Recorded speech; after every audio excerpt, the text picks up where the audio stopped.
Здравствуйте, уважаемые зрители! Предлагаем вашему вниманию анонс четверговой толстушки Якутии. Егор Борисов отвечает на вопросы якутян. Сахамедиа запускает новый проект. Теперь каждый житель Якутии может задать вопрос, ответ на который хотел бы получить от главы республики. Так уже сделали десятки якутян. Журналисты и интернет-аудитория выбрали из числа поступивших тот самый главный вопрос. И Егор Борисов ответил на него. Подробности в газете «Якутия» 27 октября. 27% якутян делают покупки во всемирной сети. 82% трудоспособного населения республики умеют пользоваться компьютером. А насколько доступны услуги электронного правительства нам, электронным гражданам, читайте интервью министра связи и информационных технологий Александра Борисова.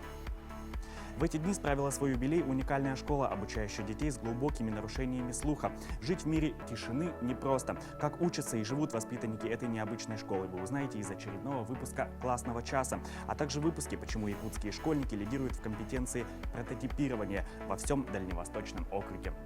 Будьте с нами, будьте в курсе всего, что происходит в республике, читайте газету «Якутия».